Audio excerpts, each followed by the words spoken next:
Olá, gente. Nós vamos gravar aqui mais uma breve aula a respeito de classificação de nome e verbo e da relação dos nomes com seus complementos, dos verbos com seus complementos.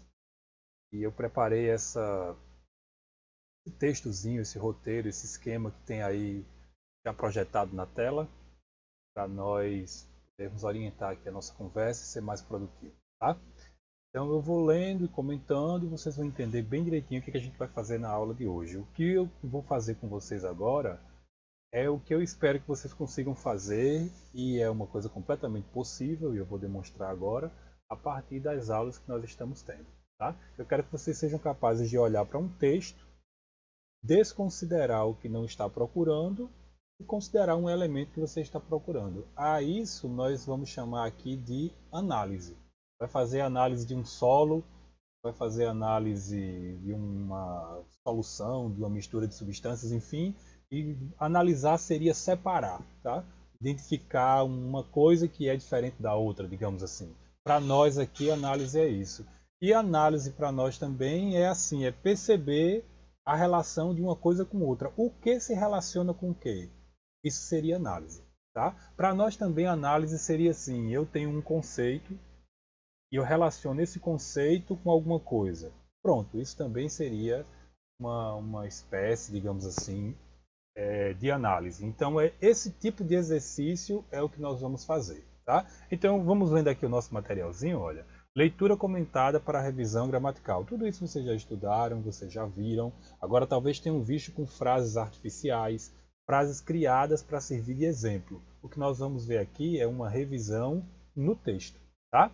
Então, o que a gente vai fazer? O item 1 aí diz, olha, vamos fazer uma leitura do texto seguinte para entender seu tema e para verificar a ocorrência de nomes, verbo, na verdade deveria estar no plural, eu vou arrumando aqui, tá? Uma aula inédita, nomes, verbos, complementos nominais e complementos verbais, tá? Então nós vamos ter essa noção de que tem palavra que nomeia coisas e caracteriza coisas. Essas palavras são os nomes. Então nós vamos procurar nomes. Existem palavras que dizem se o que está sendo dito está em quem fala, voltado para quem fala, se está voltado para com quem se fala, ou daquilo ou de quem se fala. E situa as coisas no tempo. Essas palavras que fazem isso nós chamamos verbos. Geralmente elas dão ideia de movimento, de ação, de transformação, de modificação, tá? De algum estado. E alguns desses nomes, eles exigem que a gente diga alguma coisa para ele poder fazer sentido, quando a gente constrói uma frase, são os complementos nominais. E alguns desses verbos, eles exigem que a gente diga mais alguma coisa quando constrói a frase, para poder o verbo fazer sentido, são os complementos verbais, tá? Então, com isso na cabeça, nós vamos procurar a ocorrência em texto. Antes de passarmos, eu queria chamar a atenção de vocês para essa observação importante que eu coloquei aí, olha. Estudarmos a relação das palavras entre si, a relação de uma palavra com outra, né? E as suas classificações, quer dizer, existem 10 classes de palavras. Eu aprender isso, aprender quais são quais. Nós estamos vendo aqui, digamos assim, 3, grosso modo 3, né? Substantivo, adjetivo e verbo. Palavras que dão característica, palavras que dão nomes, dão nome às coisas, são os nomes, né? E palavras que situam na pessoa do discurso, né? Primeira, quem fala, segunda, com quem se fala, terceira, do que se fala. E situa no tempo, né, se está no presente, no passado, no futuro, são os verbos, né? Então, entendermos essas classes gramaticais, né, ela nos leva a isso aqui, olha, a pensarmos em termos de conceito. Desenvolve nossa mente para poder absorver conceito, o que é uma coisa, definir, né, o que é alguma coisa. Ela nos ajuda a relacionarmos um fato com um conceito. Quer dizer, para um pouco aí e ouve o que eu vou dizer, tá? Quando eu estou estudando em física, eu estudo lá uma fórmula do movimento retilíneo uniformemente variado. Existe um conceito do que seja um movimento retilíneo uniformemente variado. Esse tal desse movimento retilíneo uniformemente variado, que se define de uma certa maneira lá na mecânica, no estudo de física do primeiro ano, do ensino médio, você vai lá e transforma isso numa expressão matemática. E você depois, com essa fórmula na sua mente, com a compreensão do conceito, você é capaz de fazer um cálculo de quanto tempo um veículo chega a algum lugar, um objeto chega a um outro, tá? Então, estudar gramática nos ajuda a desenvolver nossa inteligência nesse sentido. Então vale a pena a gente se dedicar a isso aqui, pelo menos por isso. Pelo menos, mas tem mais, né? Outra coisa, aprender nos leva a pensarmos em termos de conceito, a relacionar um fato com um conceito e nos leva também, olha, a pensarmos, aprendermos a categorizar elementos. Quer dizer, está tudo junto ali misturado. Aí quando eu estudo gramática, esse estudo que nós vamos fazer, eu posso desenvolver minha mente para identificar coisas que são parecidas, mas são diferentes entre si, e aí eu fico mais inteligente para outras áreas da vida que eu queira atuar, tá? Tudo isso desenvolve nossa inteligência, além de ser um direito nosso, como falantes escolarizados, saber como nossa língua funciona. É um direito nosso para termos mais propriedade diante da nossa língua, que nos constitui, né? Quando a gente vem ao mundo, a língua já existe, a gente é imerso nela, e essa língua faz com que nós sejamos quem nós somos de alguma maneira. É uma coisa super complexa, né? Quando você nasce, já instaura isso na sua cabeça. Enfim, e a forma gramatical de observar a língua, essa forma que nós vamos ver aqui, segundo a gramática normativa, enfim, é um modelo. Então, isso também nos ajuda a pensar uma coisa a partir de um modelo.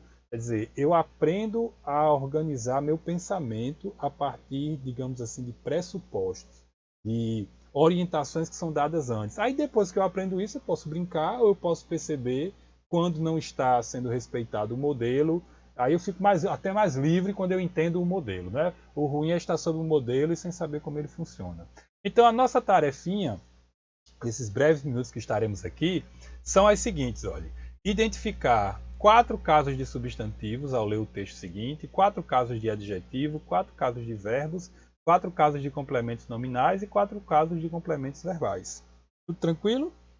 Não tem nada que seja novidade aqui para a gente, né? Talvez a novidade seja pensar isso do texto, né? Então vamos lá. Vou fazer primeiro uma leitura do parágrafozinho completo para a gente ter uma noção do que se trata, do tema, uma espécie de lição que eu quero que fique na nossa cabeça, e depois nós vamos fazer a primeira tarefa, a tarefa A, tá? Então aqui, olha, o século, vista aérea, olhar panorâmico. Isso aqui é o primeiro parágrafo do livro A Era dos Extremos, o Breve Século XX, do historiador inglês Eric Hobsbawm, e eu trouxe esse texto porque ele aparece no Enem, ele aparece em provas de história, ou seja, é uma linguagem com que o estudante de ensino médio, pelo menos ele, tem de estar familiarizado para não ser uma coisa assim, digamos, diferente, uma língua estrangeira, digamos assim, mesmo em português, num nível de linguagem, uma forma de expressão que seja estranha, tá? Então eu trouxe, estou tentando ler Hobsbawm, é um autor, pelo menos na tradução é muito bom de ler. Imagine que inglês é melhor ainda para quem conhece inglês a ponto de ler, né? Então vamos lá, parágrafo Olhar Panorâmico. Ele está começando o livro dele e ele está começando um texto que tem esse nome aí, o século, que é o século XX, né? O século, vista aérea, um olhar panorâmico sobre o século. Qual é o primeiro fato desse século que ele observa ao começar aí o seu texto dizendo, né? Vamos ver. Em 21 de junho de 1992, o presidente Mitterrand, meu francês é Potiguar, Mitterrand da França, apareceu de forma súbita, não anunciada, inesperada em Sarajevo, que já era o centro de uma guerra balcânica que iria custar cerca de 150 mil vidas no decorrer daquele ano. Acredito que o conflito dos Balcãs é um tópico que se estuda no ensino médio, né? Eu não tenho recordação de tê-lo estudado e meu objetivo aqui não é comentar o tópico de história, tá? Mas vamos lá, ele apareceu nesse conflito que estava se iniciando em 1992 nessa região aí chamada os Balcãs. Quem está estudando geografia e história aí está mais por dentro do que eu, só estou decodificando o texto, certo? Seu objetivo, o objetivo de quem? Do presidente Mitterrand, francês, né? Seu objetivo era lembrar à opinião pública mundial a gravidade da crise bósnia. Então parece que o mundo não estava prestando muita atenção àquilo. O historiador já disse para a gente que iriam morrer 150 mil pessoas naquele conflito. E o francês já estava atento, já foi lá chamar a atenção para aquele fato. Vamos ver de que forma ele fez isso. E, de fato, foi muito observada e admirada a presença do conhecido estadista. Aí, como é que era esse estadista? idoso e visivelmente frágil sob o fogo das armas portáteis e da artilharia. Então dá para nós podemos entender, mesmo que não saibamos de armamento militar, que arma portátil é uma arma pequena e artilharia há de ser uma arma grande. Então aquele senhorzinho idoso foi lá visitar aquele local de surpresa, certamente para não sofrer nenhum atentado, né? Enfim, para se proteger. Ele apareceu de surpresa para chamar a atenção do mundo para aquele conflito. É isso que Robespierre está nos contando. Vamos ver qual é a intenção de Robespierre ao contar esse fato para nós, né? Um aspecto da visita de Mitterrand, contudo, embora claramente fundamental, passou despercebido. Qual teria sido ele? 2 pontos, vem a explicação. A data. Por que o presidente da França escolhera, antes de ir lá ele já tinha escolhido a data, né? Não foi por coincidência, ele escolheu antes de chegar. Então, por que o presidente da França escolher aquele dia específico para ir a Sarajevo, cidade bósnia? Porque 28 de junho era o aniversário do assassinato em Sarajevo, em 1914, do arquiduque Francisco Ferdinando da Áustria. Então, quem está estudando aí história e quem não estudou, abra os livros do ensino médio, pelo menos, para ver, para saber que essa data aí foi a que diz esse fato aí do assassinato desse Francisco Ferdinando, um príncipe já de uma certa idade que ousou visitar um país que era cheio de movimentos contrários a ele. Enfim, ousou ir lá e se arriscou e acabou sendo assassinado. Enfim, essa morte aí desencadeou uma série de agressões entre países que tinham acordos entre si, alianças secretas, e acabou chegando, isso é o que foi a Primeira Guerra Mundial, né? Ato que em poucas semanas levou à eclosão da Primeira Guerra Mundial. Para qualquer europeu culto da geração de Mitterrand, saltava aos olhos a ligação entre a data e o lugar, e a evocação, quando ele chega lá ele evoca, ele traz a catástrofe, né? A evocação da catástrofe histórica precipitada por um erro político, por um erro de política e um erro de cálculo, né? Que melhor maneira de dramatizar as implicações potenciais da crise bósnia que escolhendo uma data assim tão simbólica? Isso ele falando como historiador, né? Mas será que isso é válido? Olha o que ele vai dizer. Mas quase ninguém captou a alusão. O que é uma alusão? É você aproximar uma coisa de outra, é você fazer uma espécie de comparação, você aproxima uma coisa da outra, tá? Exceto uns poucos historiadores profissionais e muitos idosos. Aí ele chega à seguinte conclusão, diante disso que ele nos apresentou. A memória histórica já não estava viva. Então percebam que ocorre um fato que desencadeia um conflito que tem o predicativo de ter sido mundial, e de fato pela proporção foi. Vários anos, pessoas morrendo, entrincheiradas, problemas sociais terríveis depois que acabou a guerra. Essas pessoas não conseguiam se encaixar numa Europa completamente devastada e sem emprego. Enfim, foi um dano terrível, e achando pouco o ser humano ainda deixou que repetisse a Segunda Guerra, né? Mas enfim, o presidente da França foi visitar um local conflituoso numa data, 28 de junho, para lembrar que foi ali, que foi naquela data, naquele local que houve o desencadeamento de um conflito terrível. Isso seria muito significativo se a memória histórica estivesse viva. Então a lição que eu gostaria de deixar com esse texto é que nós precisamos, digamos assim, saber ler o nosso presente, conhecer o nosso passado histórico e pessoal. De onde é que o Brasil veio? Qual é a nossa origem do Brasil? O que determina nosso modo de pensar em relação ao trabalho, por exemplo? É um país que tem uma marca escravocrata, trabalho como uma coisa que é própria de escravo, e bonito e bom é quem nem trabalha, vive de rendas ou de explorar os outros, né? Então a gente precisa superar isso. E também para perceber aquilo que a gente tem de manter, aquilo que a gente herda, né? O que a gente herda dos nossos pais, o que a gente herda da nossa família de coisa boa, para a gente manter. E para a gente manter e preservar aquilo que a gente herda, que é fruto diretamente da política, diretamente de ações de um certo governo, ou de seja lá quem for que traga um benefício para a nossa cidade, para o nosso país, para o nosso estado, a gente precisa lembrar quem presta e quem não presta, porque a memória histórica ser perdida pode nos levar a ter por exemplo, uma outra guerra mundial, quando de repente a gente esquece do quanto que foi terrível aqueles anos para o mundo inteiro, né? Então dizem que a população pobre e trabalhadora achou o máximo a guerra, achava que ia ser rápido e que era uma coisa boa. Foi uma coisa terrível que aconteceu ali. Então essa é a lição, né? Vamos deixar a nossa memória histórica viva na nossa cabeça, né? Resgatar quem somos nós, né?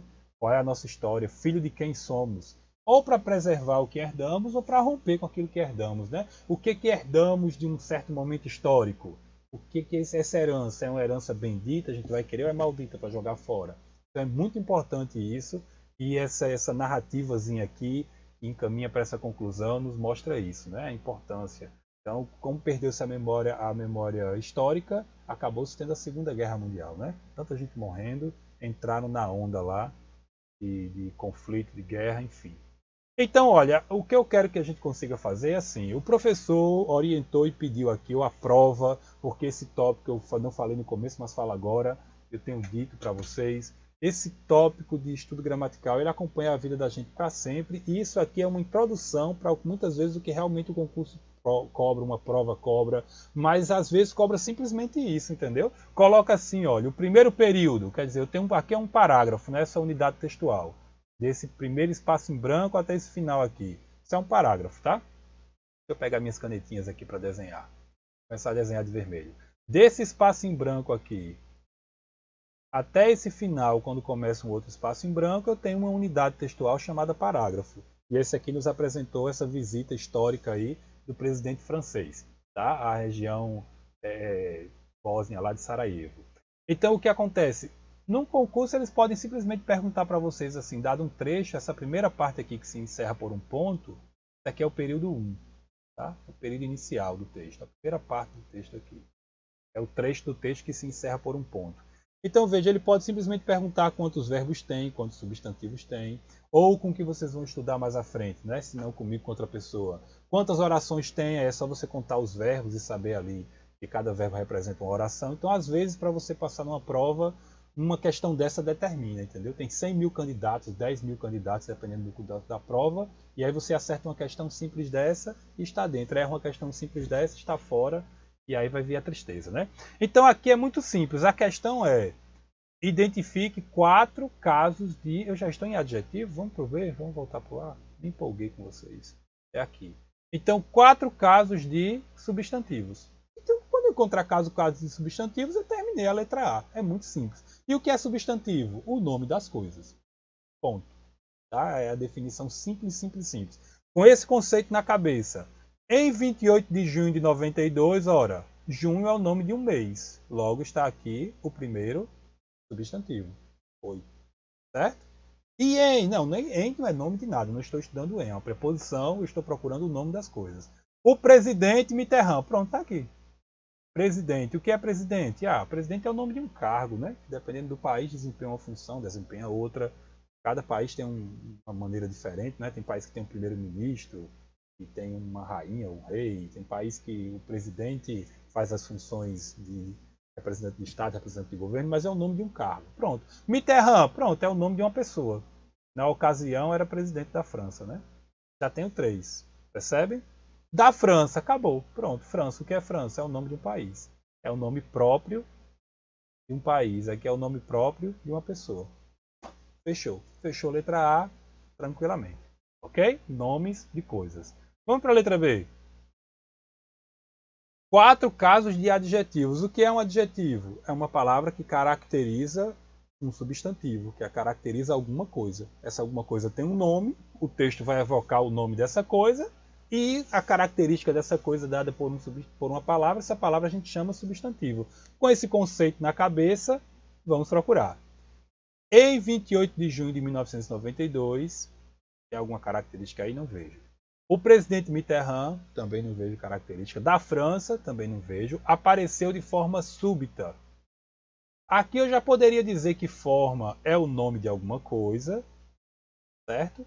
E que súbita é um adjetivo que nós estamos procurando. Mas nós não vamos classificar esse aqui. Esse aqui seria difícil para ver. Mas já é, certo? Vamos procurar um mais fácil. Não anunciado e inesperado em Sarajevo. que já era centro de uma guerra. A guerra, eu sei que guerra é o nome de alguma coisa, né? Um conflito humano, a luta entre pessoas, sei lá, isso eu chamo guerra. Balcânica, pronto, aqui está uma característica dessa guerra. Não é qualquer guerra, é a guerra balcânica. Então esse adjetivo aqui, que dá a ideia de uma coisa que tem uma certa origem, chama adjetivo pátrio, é a guerra nos Balcãs, né? Então aqui eu marcaria com toda certeza um primeiro caso, certo? De adjetivo. Que iria custar cerca de 150 mil vidas no decorrer daquele ano. Eu tenho aqui um nome com uma característica, não vejo. Seu objetivo era lembrar a opinião pública mundial a gravidade da crise bósnia. Aqui eu também já tenho, olha, do mesmo jeito que eu vi o anterior. Crise é o nome de alguma coisa, é o nome dado a uma situação de transição, de conflito, de problema, né? Então, crise. E Bósnia não é qualquer uma. Tem essa característica aqui, é o que chama também de adjetivo pátrio, é um adjetivo que dá a ideia de lugar. Homem brasileiro, né? Estudante cefetiano, né? IFRNiano. O IFRNiano é uma característica do estudante, tá? Então, e de fato, foi muito observada e admirada a presença do conhecido estadista, o estadista. O que é um estadista? Ou uma estadista, como Angela Merkel da Alemanha, ou como a primeira-ministra da Nova Zelândia, exemplos maravilhosos para vocês verem aí na internet, como elas lidaram com o coronavírus. Enfim, o que é um estadista? É uma pessoa que está acima das noções, digamos assim, eleitoreiras ou governamentais, que não está preocupado com o agora, está preocupado com a coesão, com a união entre grupos que vivem no mesmo território, está preocupado, digamos assim, na interação pacífica e negociada entre os diferentes países, né? Entre os diferentes poderes instituídos, os diferentes estados. Né? Vamos pensar Estado como um poder instituído no território. Então esse poder que tem ali, o Estado brasileiro, precisa ter à frente uma pessoa que saiba representar o Brasil lá fora e que saiba mediar os conflitos internos no Brasil. Se uma pessoa sabe mediar os conflitos, as tensões, as disputas, e sabe representar bem o país lá fora, e sabe fazer com que os países, digamos assim, dialoguem entre si, o nome que se dá a essa pessoa é estadista. Nem todo governante é estadista, nem todo. Então, esse reconhecido estadista, ele era como idoso e frágil. Então, eu já tenho aqui muito mais adjetivos do que eu precisava. Então, se ali em forma e súbita, eu não consigo perceber porque de forma súbita tem mais a ver com a forma como ele chegou. Eu digo que é forma, a maneira. Então, não, vou esquecer essa parte que a gente vai estudar em outro momento. Mas aqui fica muito claro. Guerra, não é qualquer guerra, tem a característica dela balcânica. Crise, não é qualquer crise, eu vou agora destacar. Crise, não é qualquer crise, é a crise bósnia. A guerra, não é qualquer guerra, é a balcânica, certo? E esse estadista, ele tinha as características, né? Ele era o quê? Idoso e ele era frágil. Já foi 1, 2, 3, 4. Ok? Tudo tranquilo? Não tem maiores dificuldades, né? Não precisou avançar no texto, não avança. Vamos lá. C. 4 casos de verbos. Agora é que vai ser tranquilo mesmo, né? Em 28 de junho de 1992, o presidente Mitterrand da França apareceu. Pronto. Já está aqui. Por que apareceu é verbo? Porque está situando o que está sendo dito no tempo, está no passado, ele apareceu, e está situando o que está sendo dito na terceira pessoa. O Robensbaum não está dizendo eu, ele não está dizendo você, ele está dizendo ele apareceu, está na terceira pessoa. As palavras que revelam isso para a gente está chamando aqui de verbo. Além disso, tem uma ideia de ação, né? Nesse caso aqui ele aparece, a ação de aparecer, né? Fica claro isso pra gente, né? Então está aí. Apareceu o primeiro verbo, certo? Apareceu. E quem está praticando essa ação de aparecer aqui é o presidente Mitterrand. Logo, isso aqui é o sujeito desse verbo, certo? De forma súbita, não anunciada, inesperada em Sarajevo, que já era o centro. Era também já é outro verbo, né? Que já era o centro de uma guerra balcânica, que iria, já é outro verbo, que iria custar, isso aqui equivale a custaria, Nessa questão, eu poderia dizer que eu já tenho os 4 verbos. 1, 2, 3, 4. Dessa maneira que a gente está estudando. Já são 4 verbos. Cerca de 1000 vidas no decorrer daquele ano. Seu objetivo era lembrar, então aí não falta verbo, né? Vários e vários e vários. Era lembrar. Perfeito? Tudo tranquilo? Vamos para a letra D.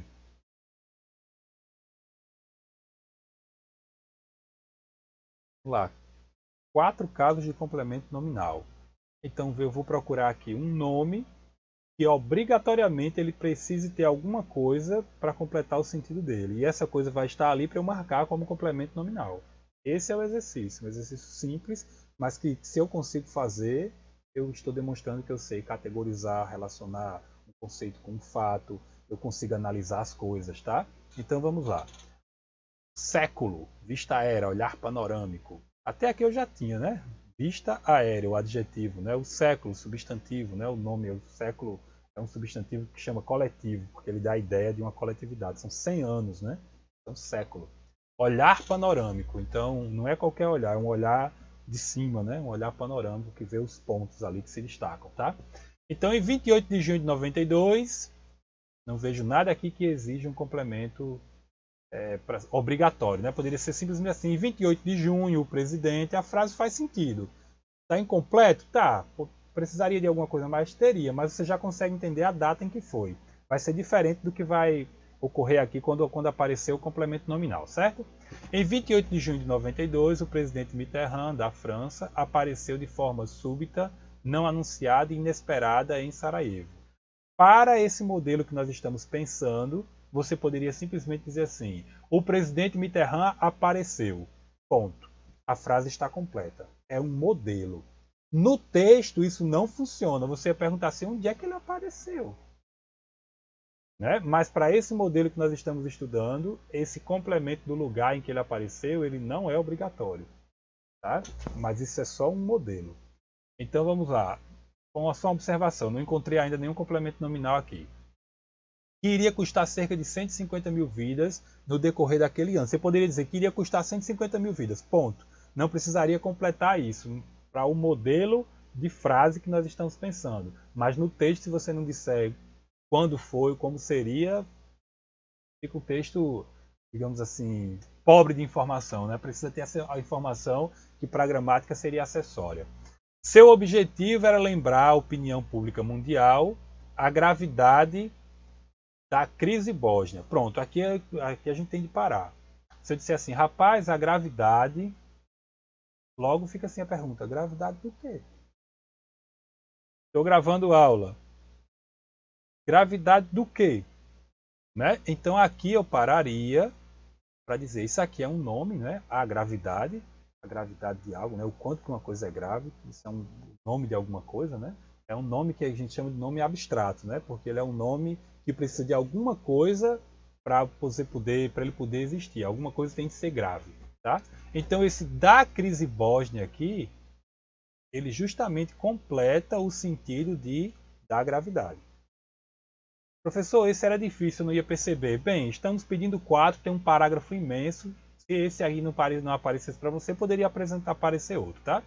E de fato, vamos continuar. E de fato, foi muito observada e admirada a presença do conhecido estadista. Aí você poderia parar aqui de novo e dizer assim: rapaz, se numa certa frase tipo essa eu disser assim: ah, foi muito respeitada a presença.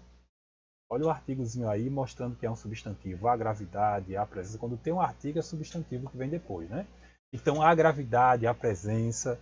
A presença do quê? A presença de quem? Logo, se para a frase fazer sentido eu exijo que seja colocado um complemento, esse complemento, que vem sempre com a preposição, olha, da crise bósnia, do conhecido estadista, são casos de quê? De complementos nominais. Eu já tenho 2 aí. Vamos ver se aparece outros, vocês achariam mais fácil outros, ou enfim, ou esses já foram fáceis. Aí vai dizer, idoso e visivelmente frágil sob o fogo das armas portáteis da artilharia. Aparece lá, né? Senhorzinho, corajoso. Vocês teriam coragem de ir a um conflito em meio a gente com arma de todo tipo. Um aspecto chamou a atenção. Aí, né, quando você, rapaz, olha, você chega assim e diz assim para mim, professor, qual aspecto o senhor considera? Eu vou dizer assim, aspecto do quê? Tá? Esse nome, aspecto, ele exige um complemento. E o complemento está aqui, olha. Um aspecto da visita. Professor, mas poderia tirar, não poderia não? Acredito que não. Quando você relaciona aqui com o que vem antes, você poderia pensar de repente que era dessas armas o aspecto, entendeu? Para a visita já foi dito lá no começo, a coisa mais imediata aqui era das armas. Acredito que é obrigatoriamente, até por sentido, mas a relação na frase que eu estou mostrando é essa. Aspecto exige um complemento. Ah, um aspecto é importante. A pergunta sempre é um aspecto do quê? Certo? Lá na questão de história ou de geografia, o professor vai perguntar: destaque 2 aspectos em um parágrafo. Se ele não disser do que, a questão não faz o menor sentido. Vocês vão concordar comigo, né? Ah, então, destaque 2 aspectos do conflito da Primeira Guerra Mundial, escrevendo um parágrafo para falar sobre isso. Ele vai dizer: olha, um aspecto que chama a atenção é o que desencadeou o conflito, a morte de uma pessoa. Entendeu? A acusação de que a Bósnia participou do atentado e a Bósnia se recusou a uma das condições que foi imposta lá para ela não ser atacada e acabou sendo atacada. Pronto, desencadeou a guerra. Então, um dos aspectos é o que startou a guerra. Então, o que eu estou dizendo para vocês é que aspecto é um nome transitivo, é um nome que exige um complemento. Eu já cheguei aqui, então, a 3 complementos nominais. 1, 2, 3. De Mitterrand, contudo, embora claramente fundamental, passou despercebido. 2 pontos, vem a explicação. O que foi? A data. Por que o presidente da França escolher aquele dia específico para ir a Sarajevo? Por que 28 de junho era o aniversário? Se eu disser assim, pessoal, vocês conhecem o aniversário, vocês já sabem do aniversário? Vão perguntar de quem, né? Essa é a resposta. Então, isso aqui é um complemento nominal.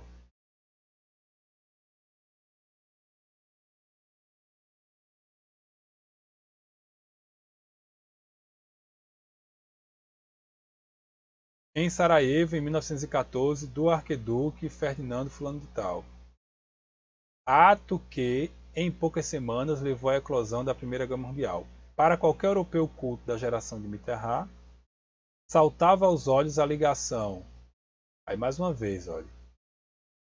Ligação do quê? Ligação. Aqui eu tenho mais um nome. Isso aqui é o complemento nominal de a ligação. Data e lugar. Aqui é a preposição. Mais um complemento nominal aqui. Tá certinho, lá para cima. Mais um complemento nominal. E evocação também, olha. A evocação. Vocês já captaram a evocação? A pergunta é: evocação do quê? Certo? Então, de uma. Aqui eu tenho novamente a preposição, olha. De uma catástrofe. Precipitada por um erro, tal e tal. Que melhor maneira. Pessoal, que melhor maneira? Maneira de quê? Percebem? Então, o que vem completando. Desculpa. O que vem completando aqui o substantivo maneira. E vem depois completando. De dramatizar, tal e tal. Isso aqui também é um complemento nominal. Certo? Se algum está, eu não vi, se algum eu passei, mas tem de sobra para encontrar os 4, certo? Tudo bem? Vou saltar para a última letra para a gente encerrar. 4 complementos verbais. Esse vai ser muito mole, esse vai ser muito tranquilo. Vamos ver.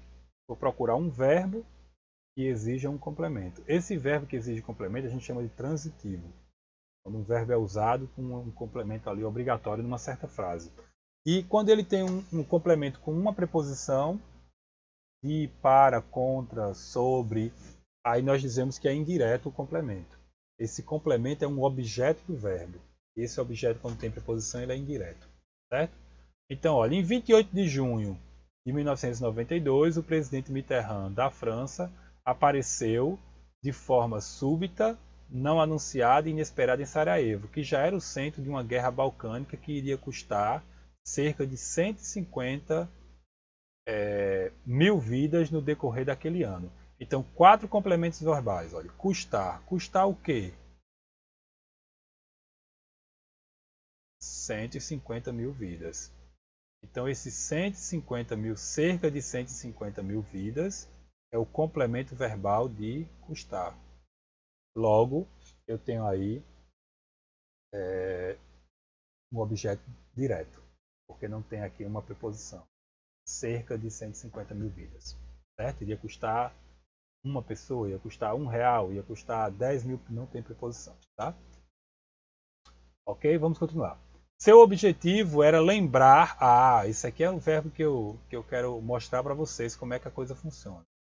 Porque tem verbo que exige um complemento, tem verbo que exige 2 complementos. Tem uso de um certo verbo que exige 2 complementos, tem uso de verbo que não exige 2. Mas neste caso aqui, olha, você vai ter assim.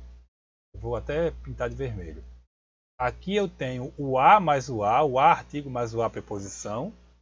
Então eu tenho o indireto, lembrar algo a alguém. Então eu tenho lembrar a opinião pública mundial. Eu tenho aqui o objeto indireto. Porque esse a mais esse a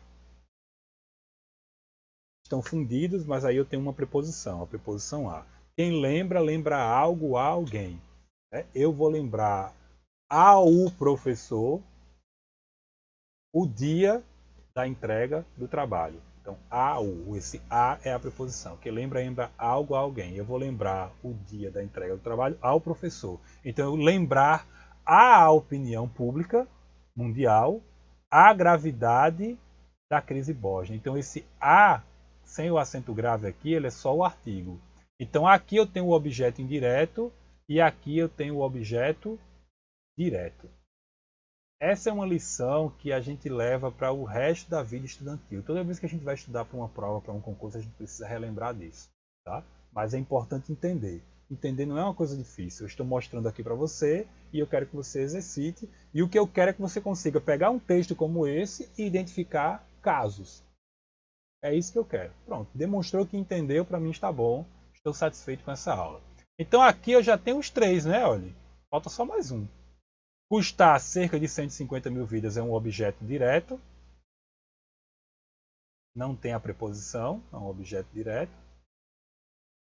E aqui eu tenho lembrar a opinião pública. Lembrar ao público, esse a é a preposição, esse o é o artigo. Lembrar ao público, lembrar a opinião pública. O a mais o a se junta e eu coloco o acento grave quando escrevo. Lembrar a opinião pública mundial, a gravidade da crise bósnia. Vamos encontrar mais um. E de fato foi muito observada e admirada a presença do conhecido estadista. Idoso e visivelmente frágil sob o fogo das armas portáteis à artilharia. Estava tendo era fogo, né? Estava tendo guerra mesmo, né? O homem é corajoso. Um aspecto da visita de Mitterrand, contudo, embora claramente fundamental, passou despercebido. A data. Por que o presidente da França escolhera... Opa, eu posso dizer assim, pessoal, você já escolheu? Se eu disser, você escolheu, você vai perguntar para mim o quê? Então, isso que completa o verbo escolher, ó, aquele dia específico para ir a Sarajevo, isso aqui é o objeto direto de escolhera.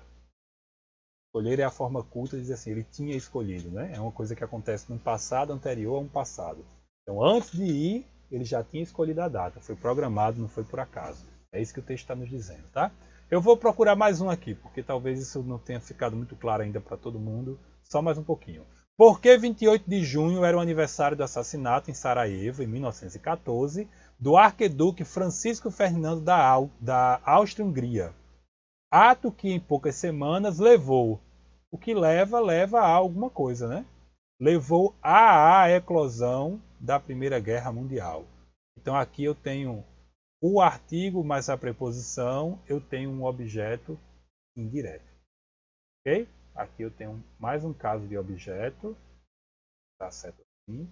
Objeto indireto, semelhante àquele. Se tem o acento grave indicativo de crase, é porque é objeto indireto. Para qualquer europeu culto da geração de Mitterrand, saltava aos olhos a ligação entre o lugar e a evocação de uma catástrofe histórica precipitada por um erro político e tal. Que melhor maneira de dramatizar? Peraí, eu sei que dramatizar é um verbo. Posso não ter visto outros, mas esse aqui eu estou vendo. E quem dramatiza, dramatiza algo, né? As implicações potenciais da crise bósnia e escolhendo uma data assim. Então, esse implicações potenciais é o objeto da forma verbal aqui, dramatizar. Em outro momento a gente vai conseguir entender melhor porque alguns verbos situam no tempo e outros não. A gente já sabe, já ouviu falar, e eu já disse para vocês em outros momentos, né? Que o verbo também aparece na forma nominal, mas ele não deixa de ser verbo. A gramática chama dramatizar, dramatizando e dramatizado de formas nominais, né? Nominal de infinitivo, quando é só o nome do verbo, dramatizar. Nominal de gerúndio, quando é o processo acontecendo, né? Dramatizando, ou então dramatizado, quando é o processo concluído, ele chama de particípio. Tá? É muito importante decorar, colocar na memória essas três formas nominais, porque elas ajudam a gente a estudar um monte de outras coisas. E a gente vai precisar disso depois. Mas por agora eu queria só que você parasse assim e percebesse. Não, dramatizar é um verbo. Não está na primeira pessoa, na segunda, nem na terceira, nem está no tempo, mas ainda assim é um verbo. É porque é um verbo na forma nominal, né? Então está aí de infinitivo, né? Então, dramatizar as implicações. O que eu estou querendo que vocês percebam é que com esse tipo de questão que eu estou lançando, e que é o que eu vou querer que vocês consigam fazer, você não precisa saber tudo, você precisa saber algo. Então, se você não viu ali um objeto direto, você vê em outro. Se você não viu aqui, você viu ali. Você vai precisar aprender mais e em maiores detalhes de acordo com o uso que vocês forem fazer desse estudo inicial. Tem provas que exigem os detalhes, tem provas que não exigem. A minha atividade com vocês não vai exigir. Eu quero que vocês saibam pensar conceitualmente e que associem um conceito a um fato da língua e que consigam olhar para um texto e, ao invés de ver tudo como igual, perceber o que é diferente entre si e o que é igual entre si. Certo? Então aqui, dramatizar as implicações. Implicações é um objeto direto de dramatizar. Estou terminando essa nossa conversa aqui e eu vou dizer aqui, olha, escolhendo uma. Então, escolhendo aqui é objeto direto. Uma data é objeto direto de escolher. Quem escolhe, escolhe algo. É assim que a gramática quer que a gente pense, entendeu? Que a gente faça essa pergunta. Quem escolhe? Simplesmente escolhe? Não. Rapaz, você já escolheu, você tem que saber o que, né? Então, quem escolhe, escolhe alguma coisa, tá? Quem dramatiza, dramatiza nesse uso aqui, dramatiza algo, tá? Agora, enfim, quem lembra, lembra alguém de algo, ou lembrar algo a alguém. Então, dali o objeto direto e o indireto para um mesmo verbo, tá? Então, mas quase ninguém captou, olha. Agora aqui está bem direitinho o nosso conceito e o verbo captar talvez seja bem familiar a vocês. Eu vou botar outra cor de caneta. Quem capta, capta alguma coisa. Então, captou o que? A alusão. A alusão é o que? É objeto direto. Certo? De captar. Exceto uns poucos historiadores profissionais e pessoas e cidadãos muito idosos. A memória histórica já não estava viva. Certo? Então tinha muito objeto direto aí, tinha objeto indireto também. Eu pedia para vocês localizarem 4. Era perfeitamente capaz de vocês encontrar esses 4 aí, se vocês soubessem separar as coisas e perceber o que é igual e o que é diferente. Certo? Tudo bem? Assim a gente encerra o exercício. Eu quero fazer uma brevíssima revisão aqui, relembrar. Tá? Então nós estamos estudando os nomes das coisas. Esses nomes são substantivo, são adjetivo para o nosso estudo de agora. Depois vem o advérbio, por agora não. Tá? Nós estamos estudando verbo, só a noção conceitual. E eu já introduzi hoje introduzi a revisão, né? Que a gente já em outras conversas a gente já falou sobre isso. Então, infinitivo, gerúndio e particípio, dramatizar, dramatizando, dramatizado são as formas nominais dos verbos. Nós estamos definindo o verbo como palavra que dá a ideia de ação, movimento, fenômeno meteorológico, é assim que a gramática fala, chover, né? É um verbo, relampejar, enfim, é um verbo. Mas eu estou dizendo que os verbos eles fazem isso, eles situam no tempo e na pessoa do discurso. E os verbos estão diretamente ligados com quem pratica ou com quem sofre a ação, com o sujeito, que é uma coisa que a gente vai estudar um pouquinho mais à frente, tá? E esses nomes, alguns deles exigem um complemento, que é o complemento nominal, e alguns verbos exigem um complemento, que são os complementos verbais, tá? Espero que vocês tenham compreendido nessa aula, se não entenderam em outros momentos nossos, e que tenha ficado mais um exercício, e é essa prática que eu quero que vocês tenham. Valeu, até uma próxima conversa nossa. Tudo de bom.